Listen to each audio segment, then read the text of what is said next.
오래간만입니다. 안녕하세요. 예.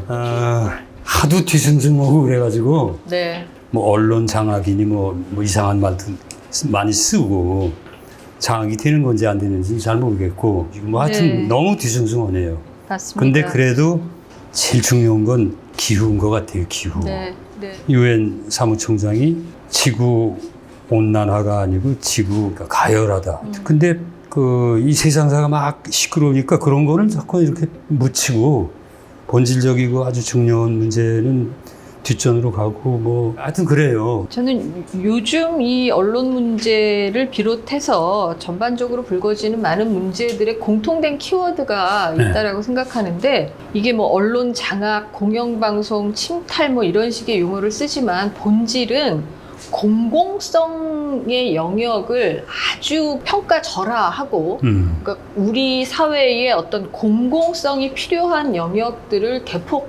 축소하거나 없애거나 의미 없는 것으로 만들거나 이런 게 기본 추세인 것 같습니다. 이 권력을 가진 사람들이. 그래서 이제 그런 측면에서 지금 한국 DMZ 평화생명동산도 정부 예산이 삭감이 된다라고 해서 그것도 걱정이 많이 통보가 되는데. 왔대요. 네, 왔습니다. 네. 그러면 내년부터는 환경부 예산이 아예 없어지는 건가요? 예.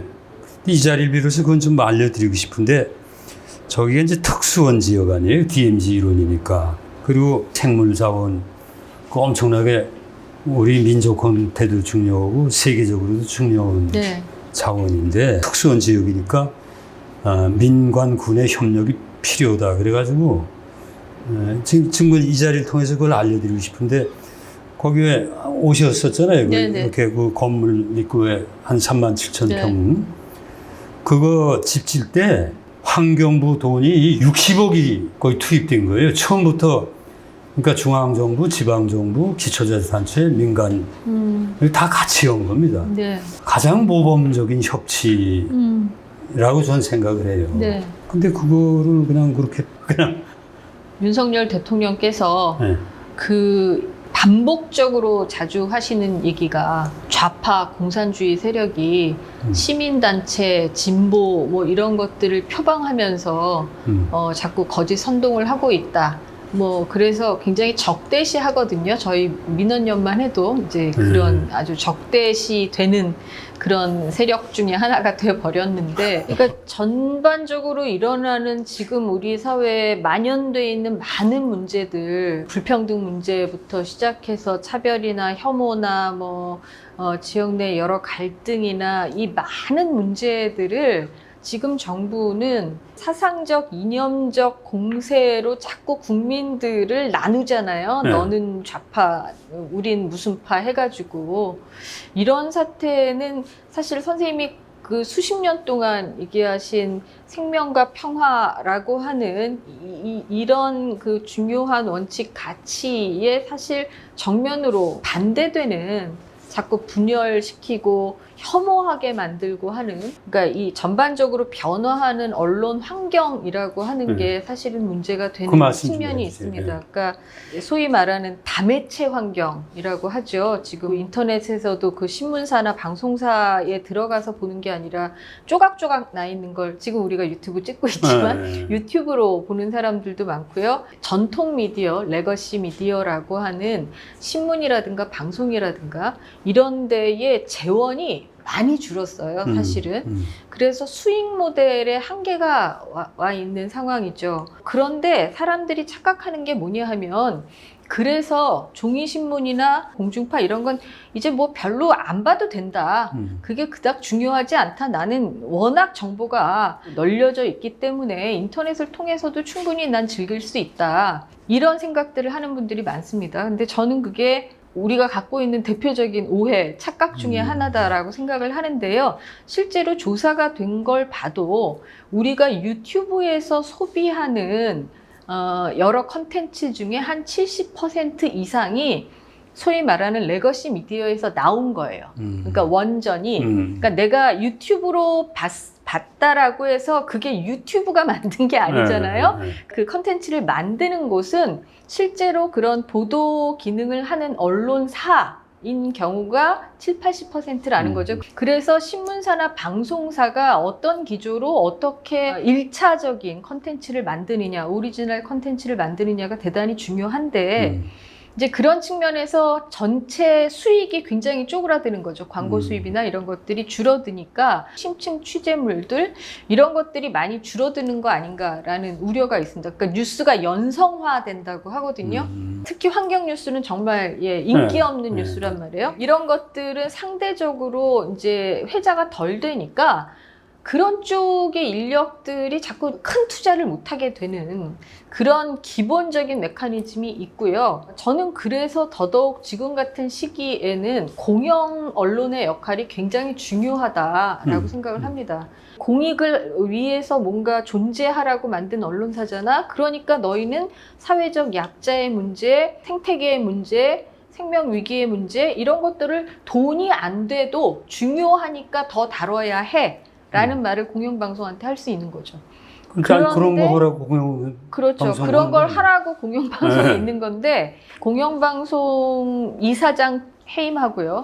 그 다음에 이사들도 이렇게 찍어서 자기 편이 아닌 것 같은 이사들은 족족 이렇게 쪽집게처럼 뽑아내고 뽑자마자 바로 그 자리에 들어갈 사람들 미리 줄 서 있기라도 한 것처럼 쭉쭉 새로운 인물들을 집어넣는데 과거의 비리라든가 잘못된 그런 언론인의 행태를 보였던 사람들 계속 넣고 있단 말이에요. 그냥 공영방송 길들이기가 아니라고 저는 생각해요. 공영방송 죽이기인 것 같아요. 그러니까 길들이기는 이사장 바꾸고 이사 해임하고 새로운 사람 집어넣고 그래서 사장 바꾸고 경영진 장악하고 뭐 이런 것들이 길들이는 거잖아요.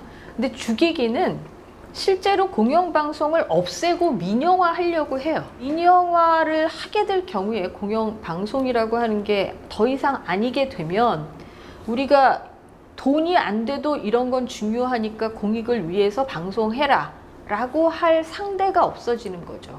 그래서 이게 대단히 심각한 상황입니다. 말씀 듣고 보니까 심각한데. 그래서 저는 이번 기회에 좀 더 근본적인 좀 제도화가 필요하다라고 생각합니다. 지금 공영방송 얘기를 계속 하고 있는데요. 사실 저는 뭐 교사라든가 언론인들은 본인들의 어떤 이 사업장 내의 조직 문화라는 것 자체가 그렇게 뭐 임금 격차 문제, 정규직, 비정규직 간의 과도한 불평등의 문제, 뭐 남녀 간의 성별 간의 문제, 뭐 이 기타 등등 많은 문제들을 줄일 수 있을 만큼 줄이도록 해야 된다라고 생각을 해요. 그러니까 본인들이 그런 조건에서 그걸 당연시하면서 생활을 해야 가르칠 때나 언론 보도를 할 때도 그런 정도의 감수성으로 할 수가 있거든요. 그러니까 본인 직장에서는 비정규직 엄청 차별하면서 갑자기 카메라 메고 나가서 비정규직 이러면 안 된다 이렇게 말할 수는 없잖아요. 그렇죠.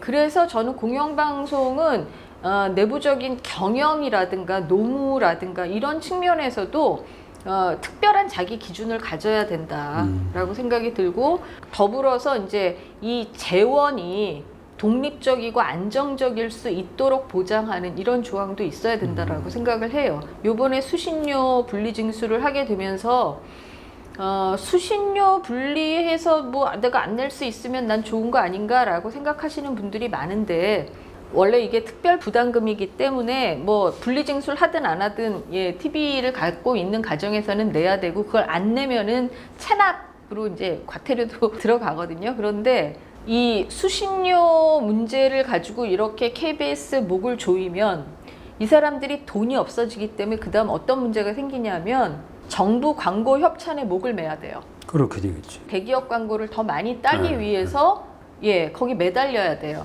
뭐 대자본을 비판하는 기사, 뭐 정부에 대해서 날카롭게 하는 지적 이런 것들이 아무래도 위축될 가능성이 높단 말이죠. 그러니까 수신료 문제하고 제대로 된 방송을 만드는 문제가 이렇게 별개의 것이 아니거든요.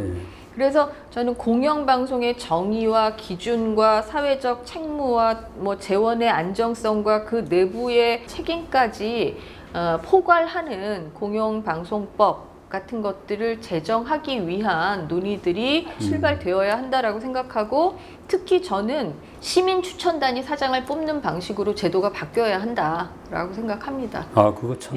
그거를 그냥 재량권으로 하면 좋고 아니면 말고가 아니라 반드시 하게끔 하는 그런 법적 강제가 필요한데, 뭐 제가 얘기한 공영방송의 정의나 이런 것까지 다 담고 있진 않지만 적어도 그런 사장 선출 방식이라든가 이런 데 시민 추천 제도를 법제화하자라는 내용은 지금 국회 계류 중인 방송법 개정안에도 들어가 있습니다. 대부분 이제 핸드폰이나 인터넷으로 뉴스를 많이 찾아서 보는데, 특히 이제 포털이라고 하잖아요. 뭐 네이버나 다음이나 이런 포털 사이트를 통해서 보시는 분들이 많습니다. 그런데 조회수라는 게 있잖아요. 거기서 똑같은 기사인데요. 그게 종이신문에 나갈 때 하고 인터넷판으로 나갈 때 하고 제목이 달라지는 경우가 되게 많거든요. 그래서 제목을 좀 더 이렇게 흥미를 유발할 만하게 제목을 바꿔다는 그 전담자도 있어요. 그럴 정도로 경쟁들이 굉장히 치열합니다. 그러다 보니까 조회수가 높은 뉴스가 잘 팔리는 뉴스가 되는 거고요. 조회수가 낮은 뉴스는 자꾸 이제 변방으로 가는 거죠. 우리 유튜브가 꽤 노력을 하는데 잘들 안 봐요. 네. 잘 안 봐요. 뭐 그래도 꾸준히 하는 건 필요하고요. 꾸준히. 예.